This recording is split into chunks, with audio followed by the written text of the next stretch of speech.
Salut, vous allez bien? Oui.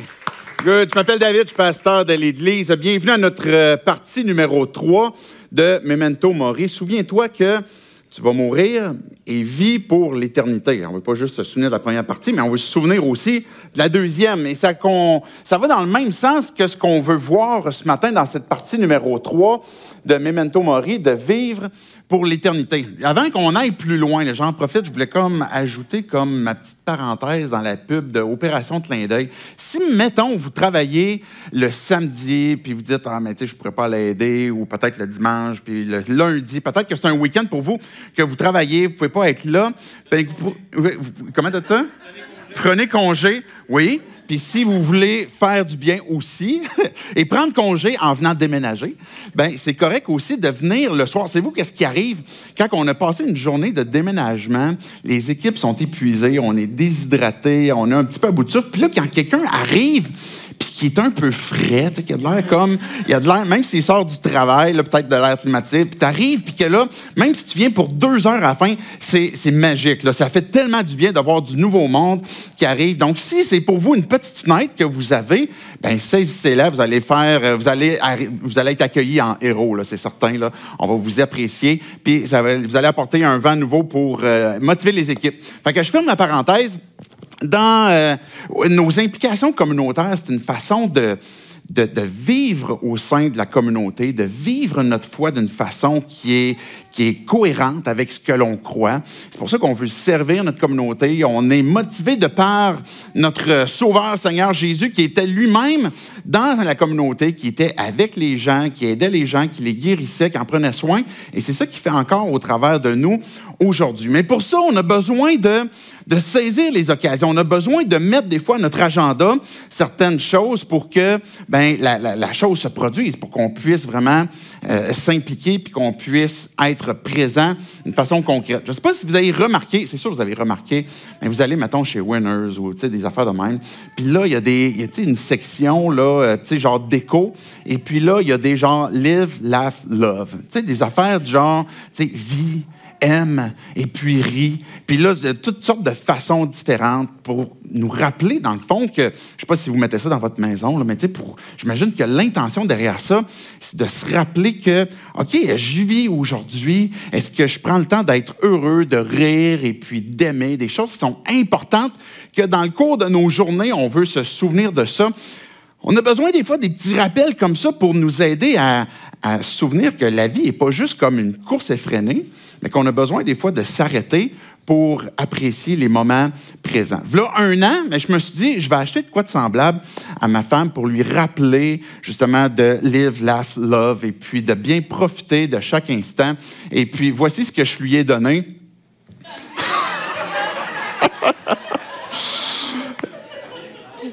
J'ai l'impression qu'elle ne l'a pas réellement aimé parce qu'elle ne l'a pas affiché nulle part. Elle l'a donné à mon garçon qui, lui, l'a affiché fièrement dans sa chambre. Moi, je ne sais pas pourquoi je trouvais que c'était bon. Fait que si vous n'avez pas reconnu le dictateur de la Corée du Nord, c'est clairement pas son slogan. C'est ça que j'imagine qui est un peu ironique dans l'histoire. Mais qu'on a besoin de se faire rappeler, comme le dit bien Kim Jong-un, qu'il faut aimer, il faut rire ensemble, il faut aimer et puis vivre. Mais l'Ecclésiaste nous dit un peu cette chose-là aussi, qu'il y a un temps pour tout. Chaque chose a son timing. Et de quelle façon est-ce qu'on va pouvoir le discerner, qu'on va pouvoir l'apprécier, qu'on va pouvoir vivre, qu'on va pouvoir avoir une vie heureuse, qu'on va pouvoir aimer? Et l'objectif de Ecclésiaste au chapitre 3, mais les 15 premiers versets, c'est ça qu'on va voir ce matin, va nous parler justement de cette idée de vivre pour l'éternité. Vie pour l'éternité. On a été créés pour l'éternité. Maintenant, ça veut dire quoi? Qu'est-ce que ça change dans nos vies que de croire, que de savoir qu'on a été créé pour l'éternité? Je vais prendre le temps de prier, puis après ça, on va regarder ensemble 3 éléments dans le texte. Là, la première des choses, ça va être la composition du temps, je vais le dire de même, sous le soleil, c'est quoi? La deuxième chose qu'on va voir, ça va être le problème du temps, puis on va terminer avec le timing, qui est la clé de la solution, finalement. Fait qu'on va prier. Dieu, on veut te dire merci parce que tu es un Dieu qui est grand, qui est puissant, qui nous aime, qui vit Dieu dans notre présent. Merci de venir te révéler à nous. Je te prie pour chacun d'entre nous qu'on soit, Dieu, tes disciples, qu'on soit tes enfants ou qu'on soit en train de de chercher à comprendre qui tu es, à comprendre si tu existes, de quelle façon tu interviens dans nos vies, mais que tu puisses venir nous parler chacun d'entre nous pour qu'on puisse savoir qu'est-ce que toi tu as à nous dire en ce qui concerne le temps, qu'il y a un temps pour tout, puis que tu nous dis qu'on est créé pour l'éternité, mais qu'est-ce que ça implique, Dieu, dans nos vies? Viens répondre à ces questions-là, puis que nos vies puissent être transformées par toi, et c'est en ton nom Jésus compris. Amen. Amen. La composition du temps sous le soleil. On va commencer avec le tout premier verset qui va déjà là mettre la table pour ce que c'est la composition du temps. Regardez verset 1 du chapitre 3. Il y a un moment pour tout, un temps pour toute activité sous le ciel. On arrête là pour l'instant. Déjà, dans cette première phrase-là, il y a deux mots-clés que la Bible va utiliser régulièrement, qui est moment et puis le temps. Que ce soit en hébreu, que ce soit en grec, les deux concepts sont distincts, bien que dans le concret de nos vies, les deux se chevauchent beaucoup. C'est-à-dire que quand on parle, mettons, du temps, bien, on va avoir le concept de chronos, vraiment des choses qui se succèdent, qui avancent, et puis on comprend l'idée de chronos, donc c'est vraiment une idée de temps, de calendrier, etc. Mais quand on parle de moment, on va parler, par exemple, de saison ou des occasions.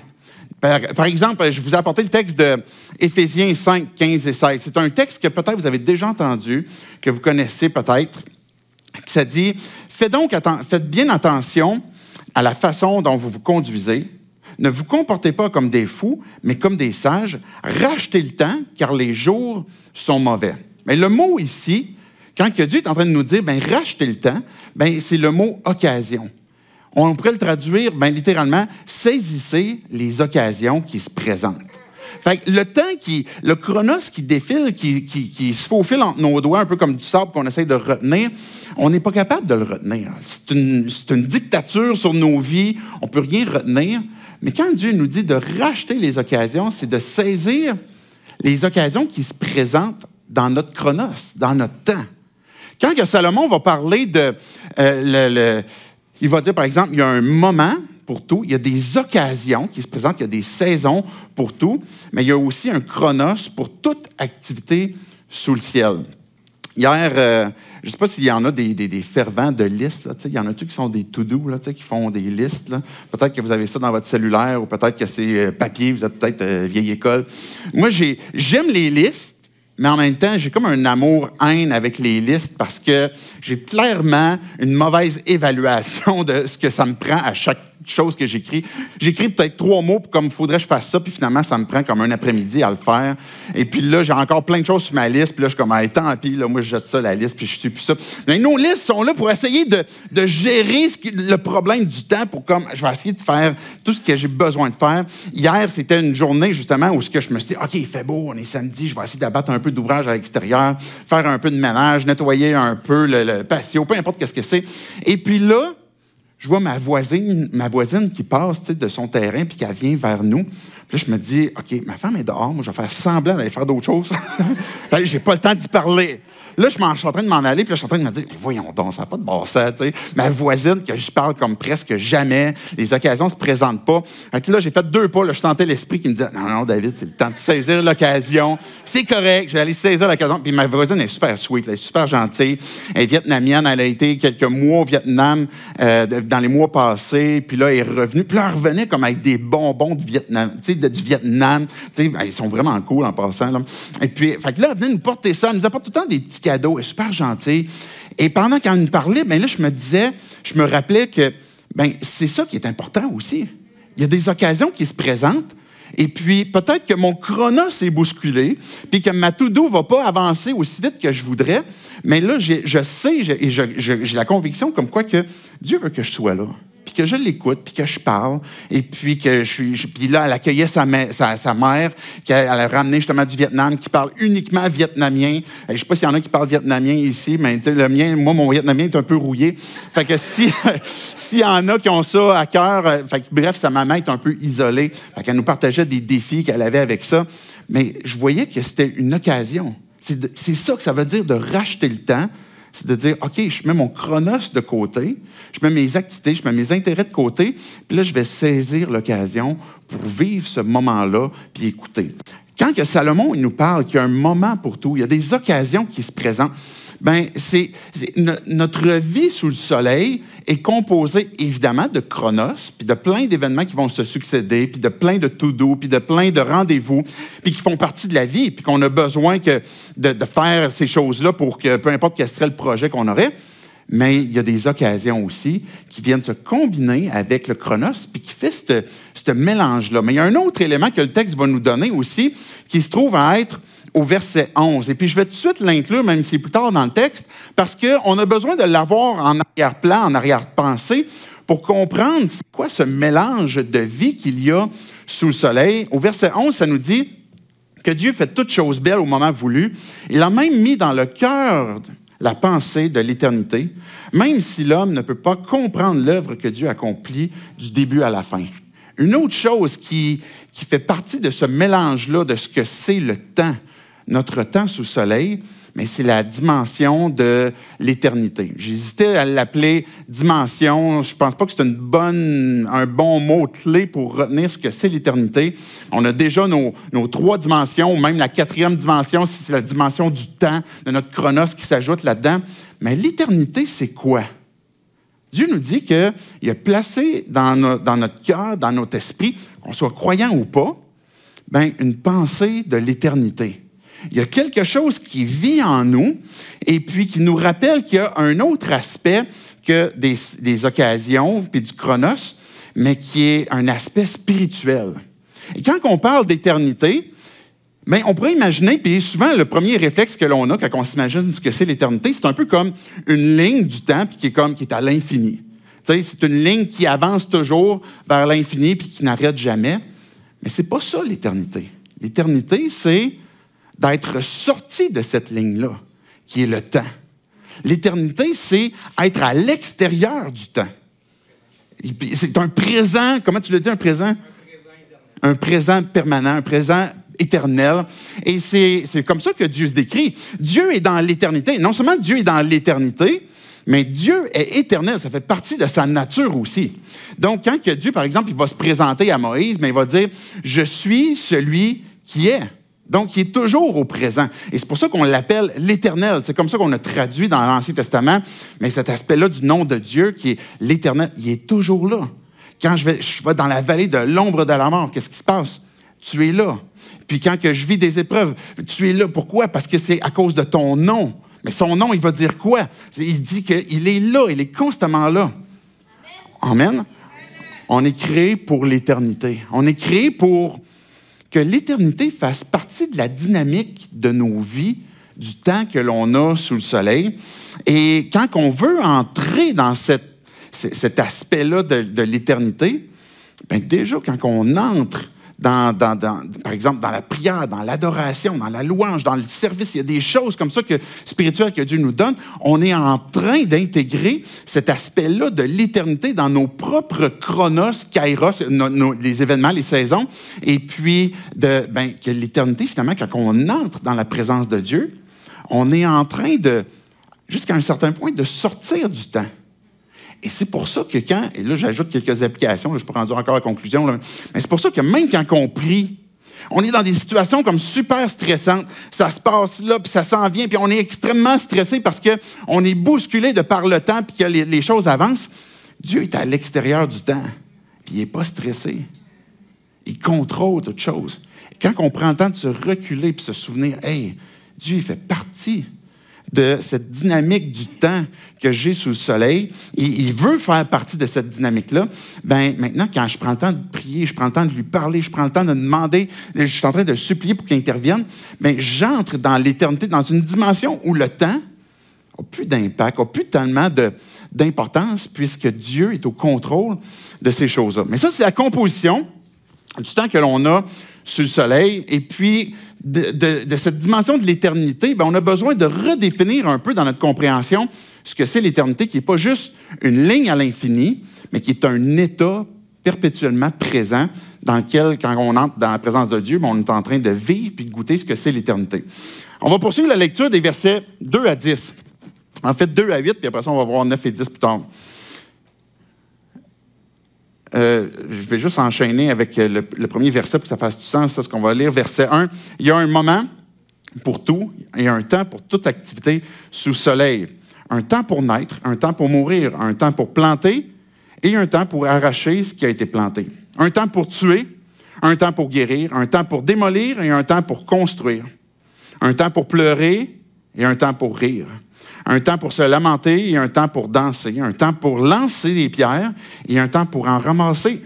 Un temps pour embrasser et un temps pour s'éloigner des embrassades. Un temps pour chercher et un temps pour perdre. Un temps pour garder et un temps pour jeter. Un temps pour déchirer et un temps pour recoudre, pour coudre. Un temps pour se taire et un temps pour parler. Un temps pour aimer et un temps pour détester. Un temps pour la guerre et un temps pour la paix. Je ne sais pas si vous avez reconnu la toune derrière ça. Il y a une toune qui existe en anglais qui a été popularisée par, plus que popularisée, c'est The Byrds qui l'a écrit. Là. C'est une toune des années comme fin 50, et puis je ne vous la chanterai pas parce que je suis vraiment un mauvais chanteur, mais vous irez voir The Byrds, et puis je pense qu'il avait appelé la toune, c'est Turn, Turn, Turn. Et comment est-ce que finalement les saisons tournent, et puis c'est textuellement, dans leur texte, et ce qu'on vient de lire en anglais, comment est-ce que les saisons changent, comment est-ce qu'il y a un temps pour tout. C'est intéressant parce que ce texte-là est un des textes extrêmement populaires dans le monde. Même si vous n'êtes pas croyant, comme par exemple un band comme ça a pris ce texte-là, il y a d'autres groupes de musique de différentes langues qui ont utilisé aussi ce texte-là, des poèmes. Certains vont le qualifier comme étant le texte le plus populaire de la Bible, le plus connu de la Bible. Ça va être un texte qui va souvent être cité même des fois dans des funérailles. Je ne sais pas si vous l'avez déjà cité dans votre mariage, c'est peut-être moins idéal. Il y a d'autres textes pour le mariage, celui-là, il fit moins un peu. Bref, il y a comme une popularité qui s'étend à beaucoup d'aspects qui nous rappellent ce que c'est la réalité de la vie sur Terre. C'est ça qu'on voyait dans le tout premier discours. C'est quoi le contexte d'Ecclésiaste? C'est un livre de sagesse qui nous montre comment est-ce que la vie se passe sur Terre réellement. Et comment est-ce qu'on peut découvrir que cette vie-là se passe, puis interagir avec cette vie-là. Alors, il faut comprendre que quand on lit ce texte-là, peut-être que vous êtes un peu perplexe en disant comme, OK, est-ce que Dieu est en train de me dire qu'il faut que je choisisse un temps comme pour, par exemple, avoir des embrassades, puis là, je vais choisir un autre temps pour comme, non, je vais les fuir. Je vais avoir un temps pour aimer, puis après ça, je vais choisir un autre temps pour haïr. C'est pas ça. L'idée, c'est que c'est un texte qui est descriptif, c'est-à-dire qu'il est en train de nous montrer, voici c'est quoi la vie.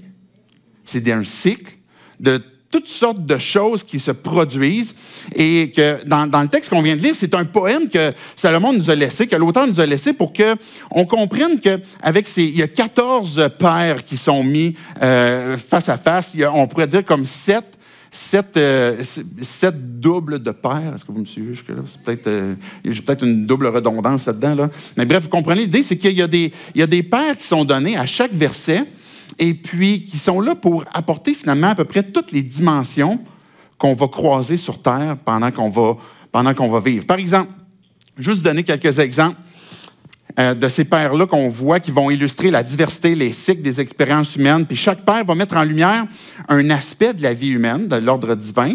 Et puis que ces versets-là vont souligner, ces pères-là vont souligner justement ces contrastes-là qu'on va avoir dans la vie, des contrastes positifs avec du négatif.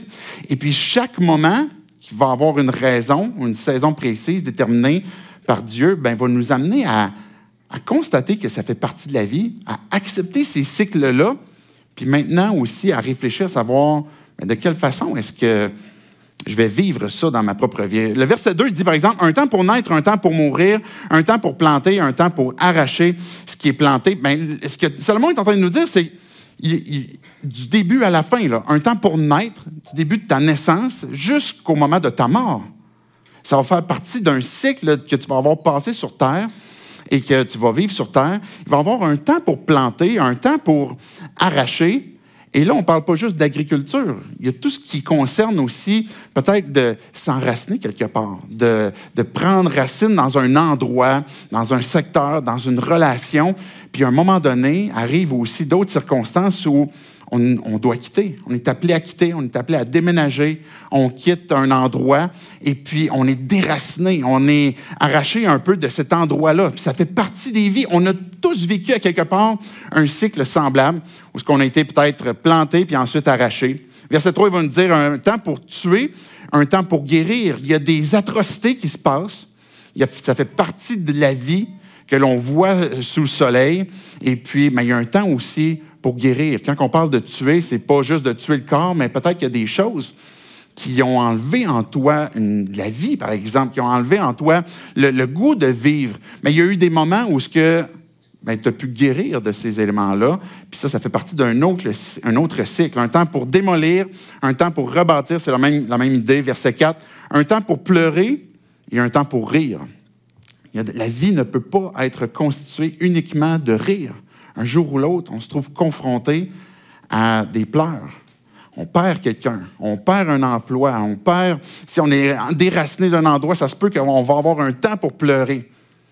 Ce que Dieu dit, c'est qu'il y a un temps aussi pour rire. Des fois, c'est l'inverse. Des fois, on a vécu une atrocité, puis on ne se permet plus de rire. On ne se permet plus d'avoir la joie, on ne se permet plus d'avoir le plaisir parce qu'on a tellement été souffrant, tellement été blessé. Mais même la Bible nous dit qu'on a un temps pour pleurer, mais il y aura aussi un temps pour rire et qu'on a à le saisir aussi, ce temps-là. Un temps pour se lamenter, un temps pour danser. Quand est-ce la dernière fois que vous avez dansé? Levez-vous. Non, c'est pas vrai.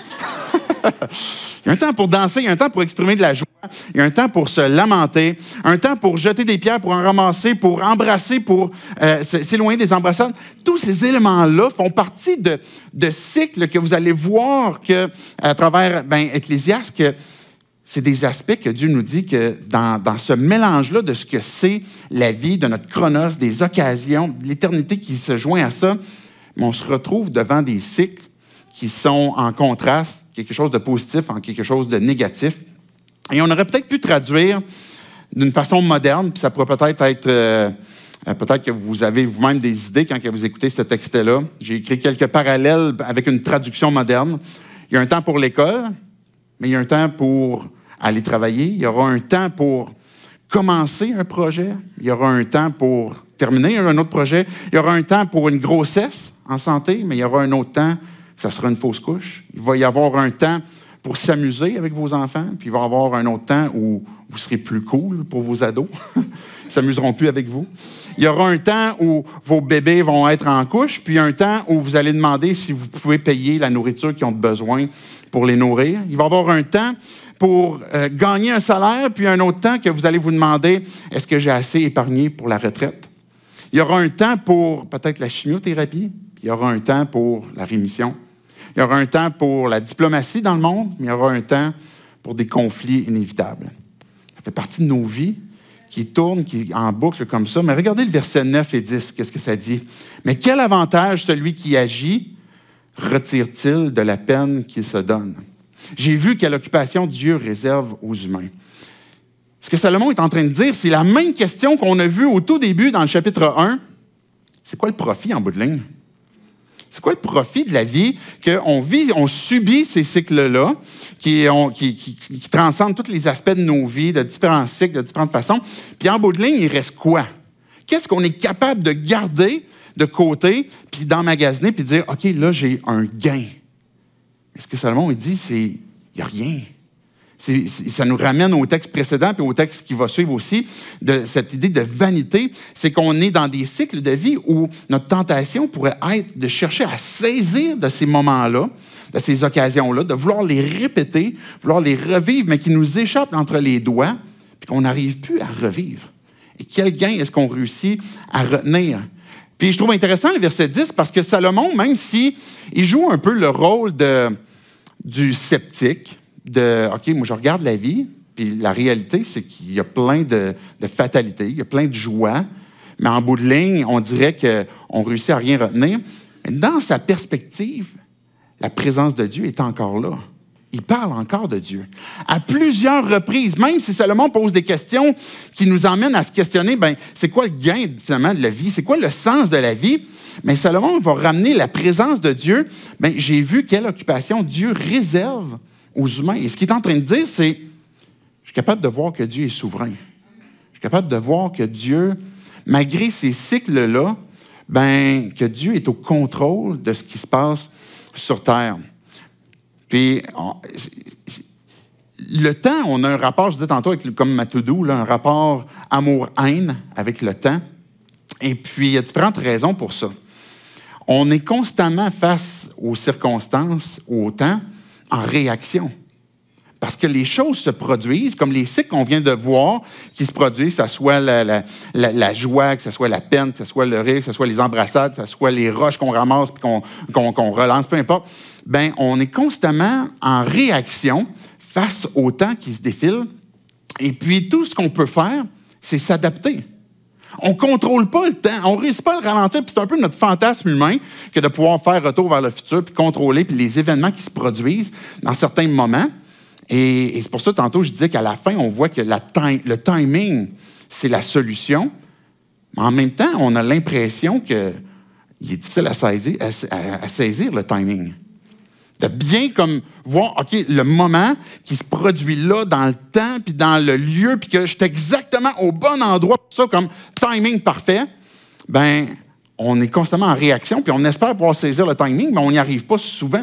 Puis les événements vont succéder, puis on ne contrôle pas. Puis le mieux qu'on réussit à contrôler, c'est, on va mettre notre ceinture de sécurité, on va bien manger, on va investir de côté, puis on va essayer de contrôler le temps avec ces éléments-là, mais qu'on est un peu plus en réaction. Mais aussi, le temps nous emmène peut-être une autre frustration, qui finalement, c'est une ressource limitée. Je disais au tout début qu'on est créé pour l'éternité. À quelque part, on vit tous un peu avec la frustration de « elle est où cette éternité-là? » Parce qu'on voit constamment autour de nous la fin de cycle qu'on a mentionné dans le poème qu'on a lu. Bien, il y a des fins continuellement, et puis le temps est une ressource limitée.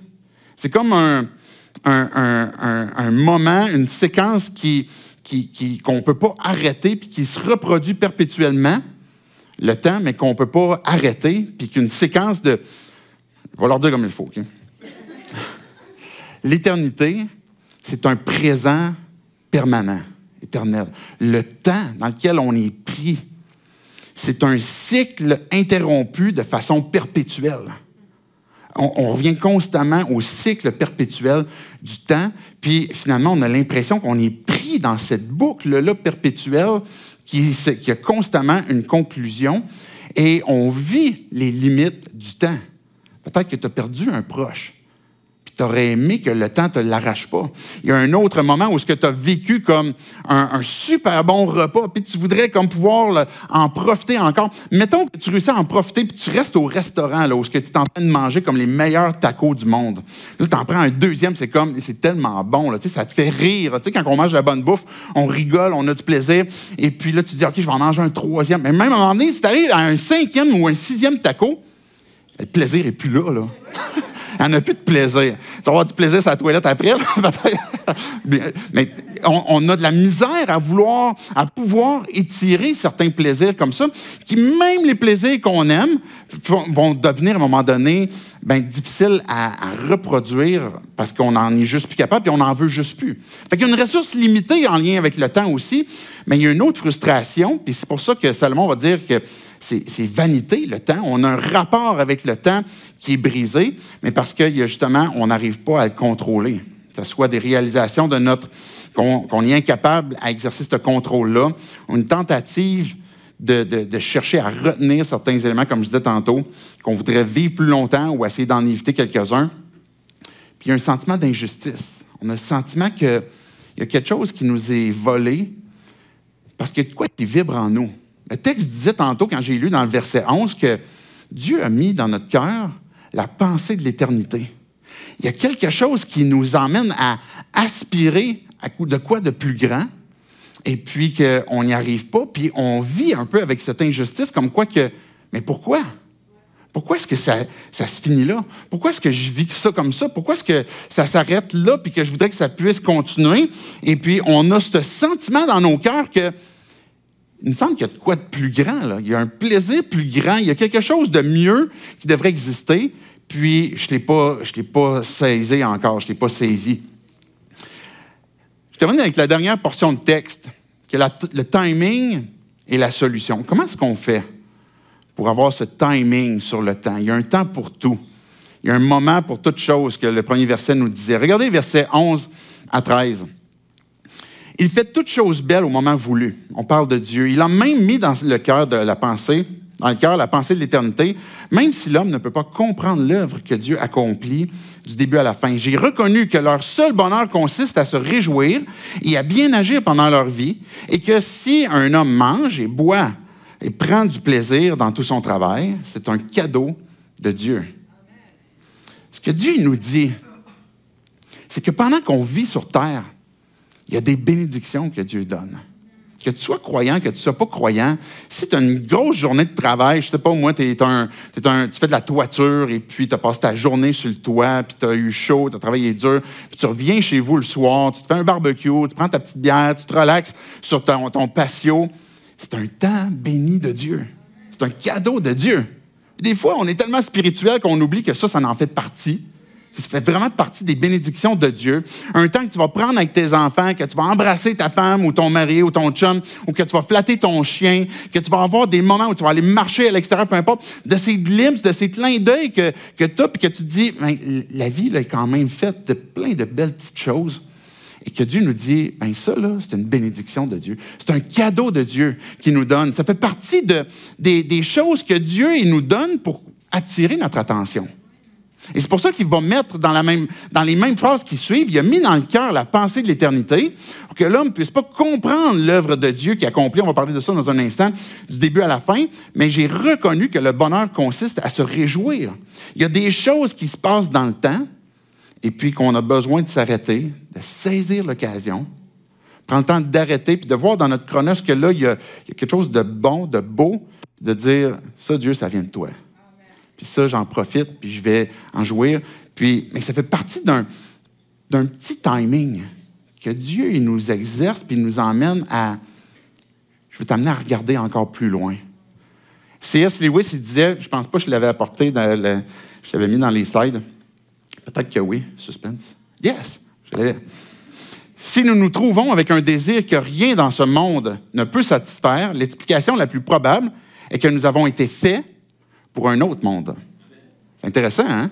Et c'est pour ça que je pense que Salomon, quand il est en train de nous dire, ben voici celui qui mange, qui boit, qui jouit de la vie que Dieu lui donne sur terre, c'est un cadeau de Dieu, c'est qu'on a quelque chose qui nous emmène, OK, j'ai des désirs, je suis en train de prendre plaisir des choses qui sont sur terre, et puis je m'arrête pour comme dire, OK, c'est un cadeau de Dieu, mais ces choses-là, ce que C.S. Lewis est en train de nous amener à réfléchir, c'est que si on trouve dans notre cœur que justement, il y a quelque chose que le monde ne peut pas satisfaire, on apprécie ces choses-là, mais ultimement, on n'est pas satisfait. On en veut continuellement. C'est ça le texte de Ecclésiaste. On veut continuellement d'autres plaisirs, d'autres satisfactions. On veut plus de temps. On veut arrêter que les cycles se brisent. Mais ce que C.S. Lewis dit, c'est qu'on a été créé pour un autre monde. On a été créé pour l'éternité.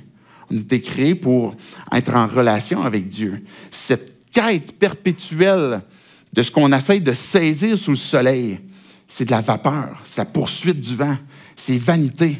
Puis les cadeaux que Dieu nous donne sur terre sont là, oui, pour qu'on puisse en profiter, mais pour qu'on puisse lever les yeux vers le ciel et dire, Dieu, ces choses-là viennent de toi. Ces choses-là me pointent vers ce pourquoi j'ai été créé. Ce lieu dans lequel tu es, puis que je suis dans ma relation avec toi, c'est cet endroit que je vais être satisfait de ce que mon âme aspire, de ce que mon âme a soif. Regardez versets 14 et 15.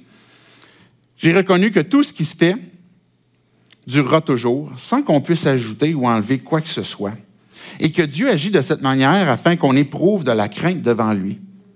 Ce qui existe a déjà existé, tout comme ce qui existera, et Dieu ramène ce qui est passé.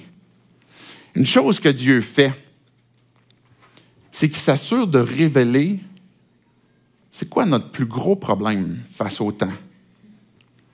Pourquoi est-ce que Dieu il voudrait faire des cycles comme ça, qui sont continuellement en train de s'interrompre ou de nous laisser subir certains de ces cycles-là, qui sont d'un côté positif, puis après ça, un autre côté négatif? Pourquoi est-ce que même dans sa souveraineté, que Dieu voit qu'il nous soumet à ces choses-là, qu'il nous laisse dans ces choses-là, pourquoi est-ce qu'il fait ça? Pourquoi est-ce qu'il veut nous amener à le craindre? C'est parce que notre cœur l'oublie facilement. Parce que notre plus gros problème face au temps, la rupture face au temps, c'est notre propre cœur. qu'on oublie qu'on a été créé pour l'éternité, qu'on cherche à contrôler notre monde, qu'on cherche à contrôler nos vies, à contrôler nos plaisirs, à contrôler le temps. Puis on veut avoir été créé pour le monde, pour que le monde soit à notre service. On est dans notre cœur, dans notre péché, dans la nature de ce qu'on est, même quand Dieu nous a transformés, bien, on peut facilement retourner vers un oubli de qui est Dieu, puis de lui faire confiance, puis de se tourner vers lui. Puis Dieu, il permet qu'on soit devant ces cycles-là pour nous amener à un parfait timing, continuellement. Comment est-ce qu'on fait? C'est quoi le timing de Dieu? C'est quoi le timing de Dieu dans ta vie? Comment tu fais pour le voir, pour le saisir? Comment tu fais pour comprendre la volonté de Dieu dans ta vie? Puis que quand tu te promènes en autobus le lundi matin ou peu importe en char le mercredi soir ou que tu vas jouer au squash au courant de la semaine, comment tu fais pour, dans tes activités, savoir c'est quoi le timing de Dieu? Comment est-ce que tu fais pour saisir ce que Dieu veut pour ta vie dans le temps qu'il t'a donné sur terre? Puis qu'on a été créé pour l'éternité, et puis qu'on peut saisir justement ce timing-là. Ecclésiaste 3.11, la toute première phrase dit « Il a fait toute chose belle au moment voulu ». Ça, c'est le timing. Toute chose belle au moment voulu. Il y a des occasions que Dieu a créées. Et puis, on n'a pas à avoir peur de « Je peux-tu échapper ce timing-là? » Oui, tu peux l'échapper. Mais pas au sens de la dynamique du chronos, mais de la dynamique de quelle perspective de l'éternité est-ce que tu as dans ton cœur.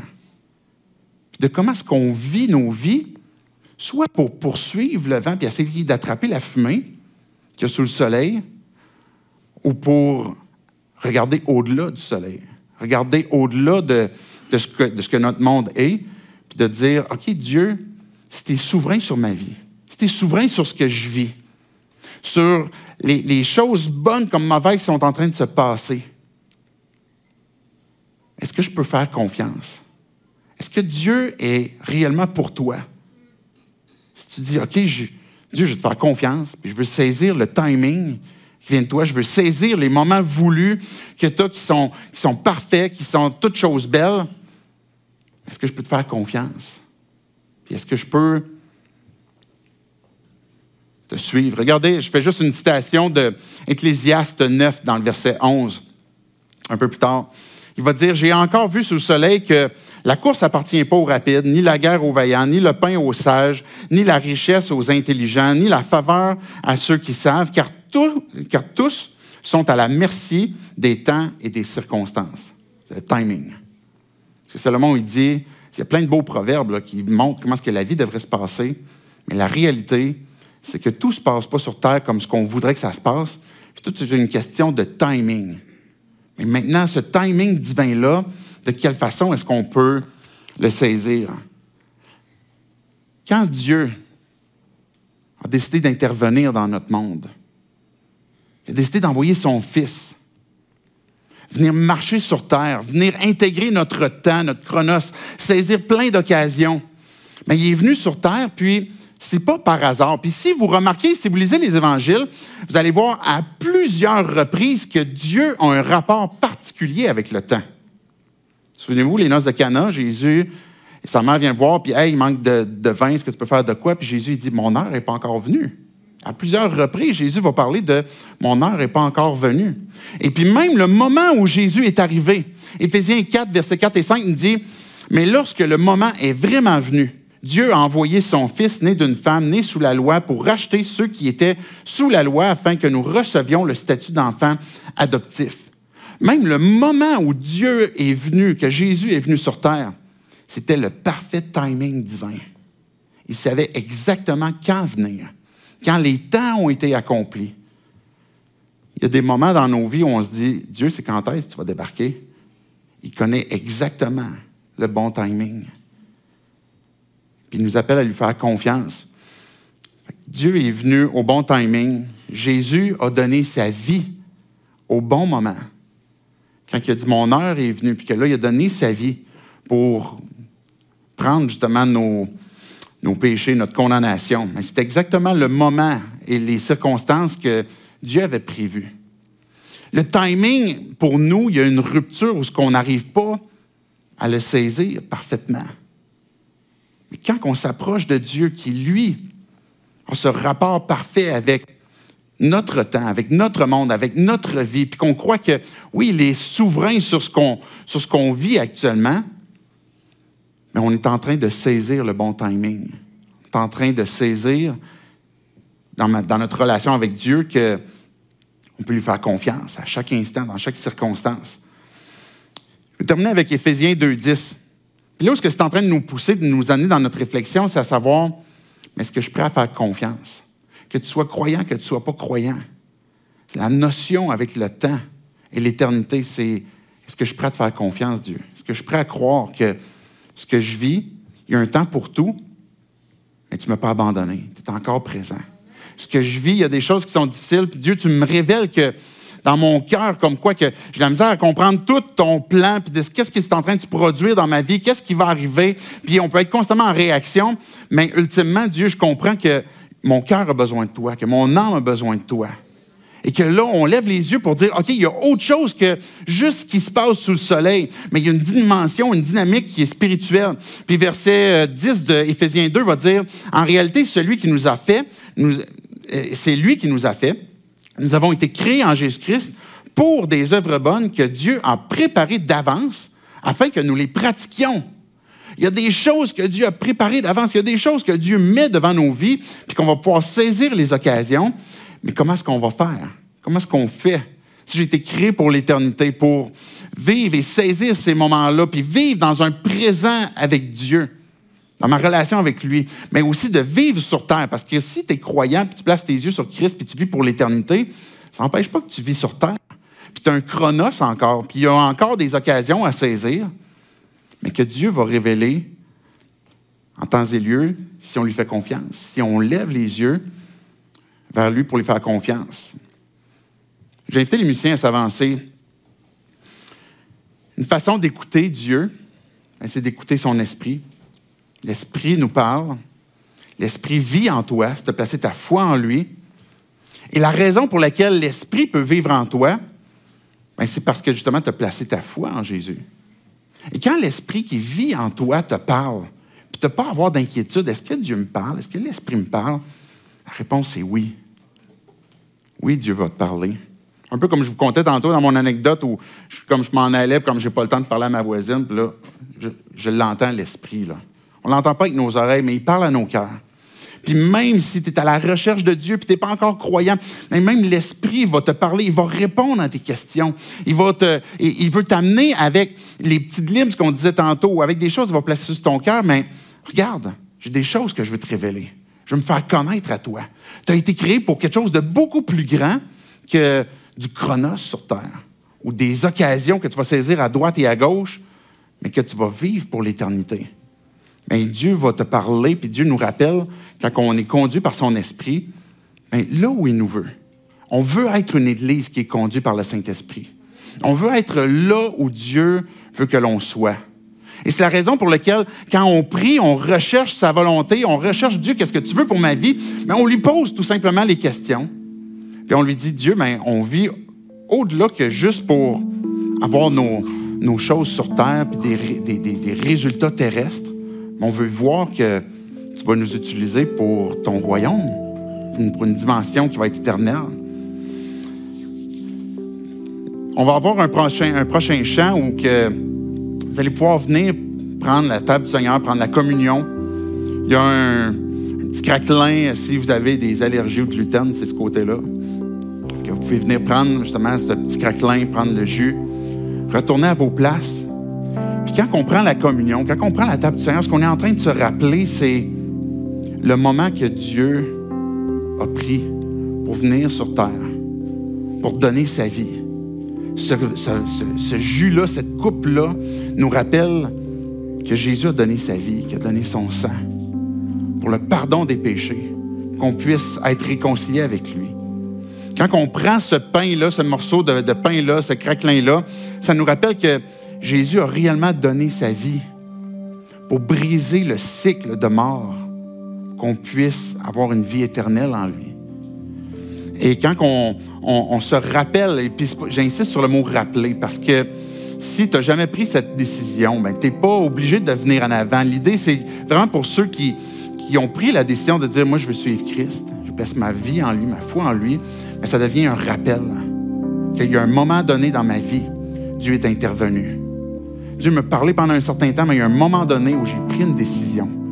J'ai cru que j'étais créé pour l'éternité, que je veux vivre pour lui, que j'ai eu besoin de Jésus pour me donner une nouvelle vie et que quand je vais prendre ce pain-là en premier pour me rappeler que son corps a été livré pour que je puisse être pardonné, bien, je vais l'adorer, je vais le prier, je vais faire le point avec lui, je vais lui dire les remerciements qui sont sur mon cœur. Ensuite, tu prends la coupe pour te rappeler justement le pardon des péchés, puis qui te rappelle que tu peux avancer avec confiance parce que tu peux placer ta foi en Dieu puis savoir que son pardon a été complet, total, puis que tu veux renouveler ta marche avec lui. Donc, pendant le prochain chant, vous allez pouvoir venir en avant, retourner à vos places, prendre un temps pour méditer. Quand vous êtes prêts, vous prenez ce pain-là, ensuite vous prenez la coupe, vous pouvez louer Dieu à travers le prochain chant, reprendre avec les musiciens ensuite. Et puis, donc, je vous invite à vous lever, je vais prier, puis après ça, vous allez pouvoir venir en avant. Dieu, on veut te dire merci pour ta parole. Merci parce que tu nous rappelles qu'il y a un temps pour tout, que tu nous as créés pour l'éternité. Jésus, tu es celui qui a tout fait, qui a permis qu'on puisse être réconciliés avec toi, Père, qu'on puisse devenir tes enfants. Notre prière, Dieu, c'est que tu puisses venir fortifier notre foi. À chacun d'entre nous, que tu puisses venir nous rappeler que tu es présent, que tu es l'Éternel, que tu es celui qui vit avec nous, qui marche avec nous. Esprit Saint est le consolateur, celui qui nous parle. Viens nous parler, Dieu, en tant qu'Église. Viens nous parler aussi en tant qu'enfants. Tous ceux d'entre nous, Dieu, qui t'appartenons, qu'on est tes enfants. Viens transformer nos vies. Viens ouvrir nos oreilles. Viens ouvrir nos yeux. Viens nous amener à, oui, saisir la vie, les cadeaux que tu nous donnes, mais saisir la vie éternelle aussi que l'on a en toi, qui est une vie abondante, Jésus. Et de savoir que quand on place notre foi en toi, peu importe les cycles qui se produisent, tu nous rappelles justement ta présence, tu nous rappelles ton œuvre, tu nous rappelles que tu es souverain et tu nous rappelles que notre cœur a constamment besoin de toi, Jésus. Et peu importe la saison dans laquelle on est présentement, on veut te dire qu'on t'aime, que tu es souverain, que tu es le Dieu vivant, le Dieu qui transforme, le Dieu qui ne nous abandonne jamais, le Dieu qu'on veut se rappeler dans notre foi, dans notre confiance, que tu es pour nous, tu n'es pas contre nous. Tu veux transformer nos vies. Et reçois toute gloire. Merci Dieu parce que tu nous donnes d'entrer dans ta présence, de goûter l'éternel, que tu es bon, de goûter ton éternité. Et c'est en ton nom Jésus qu'on prie ces choses. Amen. Amen.